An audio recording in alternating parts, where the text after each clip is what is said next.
আসসালামু আলাইকুম অষ্টম শ্রেণীর শিক্ষার্থী বন্ধুরা, আগামীকাল তোমাদের ইসলাম শিক্ষা পরীক্ষা। এখানে আমি তোমাদের ইসলাম শিক্ষা পরীক্ষার প্রশ্ন ও উত্তর নিয়ে আলোচনা করব।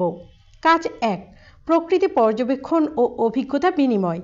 তোমার চারপাশের এলাকায় প্রাকৃতিক বা সামাজিক পরিবেশে কি কি বিরূপ চিত্র দেখতে পাও তা চিন্তা করে দেখো। এবার তোমার দুইজন বন্ধুর কাছ থেকে শুনে নাও তারা চিন্তা করে প্রাকৃতিক বা সামাজিক কি কি বিরূপ চিত্র খুঁজে পেল। আলোচনা করে এ বিষয়ে তাদের ভাবনা জেনে নিয়ে নিচের ছকে লিখো। আমি যা খুঁজে পেলাম, প্রথম বন্ধু যা খুঁজে পেল, দ্বিতীয় বন্ধু যা খুঁজে পেল। তোমার কাজ হলো তোমার চারপাশের এলাকায় প্রাকৃতিক বা সামাজিক পরিবেশে কি কি বিরূপ চিত্র তোমরা দেখতে পাচ্ছ, এই বিরূপ চিত্রগুলো নিয়ে দুইজন বন্ধুর কাছ থেকে তুমি শুনে নিবে এবং তারা কি চিন্তা করছে এবং তুমি কি চিন্তা করছো এই প্রাকৃতিক বা সামাজিক বিরূপ চিত্র নিয়ে, তাই তোমাকে এখানে লিখতে হবে। তুমি যা খুঁজে পেলে: বন্যা, তীব্র গরম, বজ্রপাত, ঝড়, পোকামাকড়ের আক্রমণ।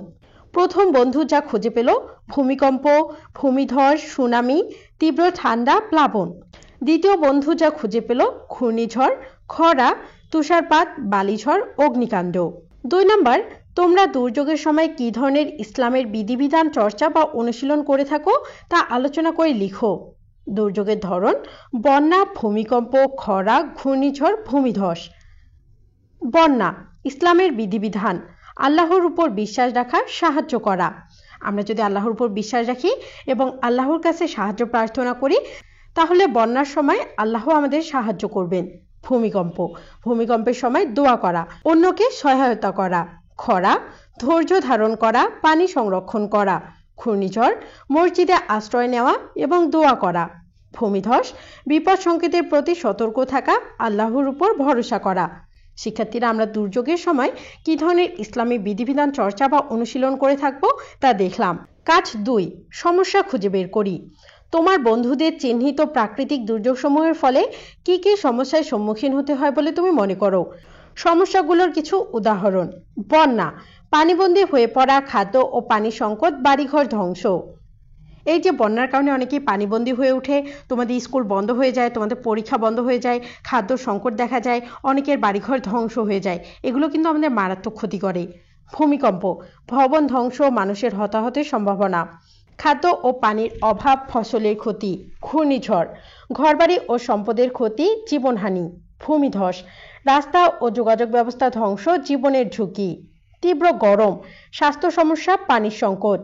বজ্রপাত, জানমালের ক্ষতি। সুনামি, বিশাল ধ্বংসযজ্ঞ, প্রাণহানি।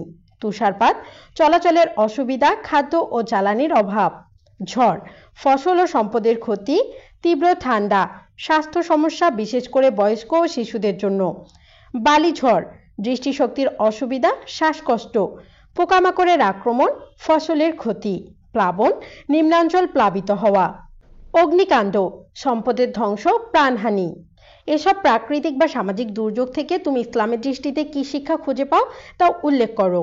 ইসলামের শিক্ষা: আল্লাহর প্রতি বিশ্বাস ও ধৈর্য রাখা, পরস্পরের প্রতি সাহায্য ও সহমর্মিতা প্রদর্শন করা, প্রাকৃতিক সম্পদ সংরক্ষণ ও সঠিক ব্যবহার করা, পরিবেশের প্রতি যত্নশীল হওয়া, সবর বা ধৈর্য ধারণ করা ও শকর বা কৃতজ্ঞতা প্রকাশ করা। শিক্ষার্থীরা, প্রাকৃতিক বা সামাজিক দুর্যোগ থেকে আমি ইসলামের দৃষ্টিতে কি শিক্ষা খুঁজে পাই তা এখানে উল্লেখ করলাম। প্রতিকূল পরিস্থিতিতে আমরা দোয়া ও ইবাদত বৃদ্ধি করতে পারি।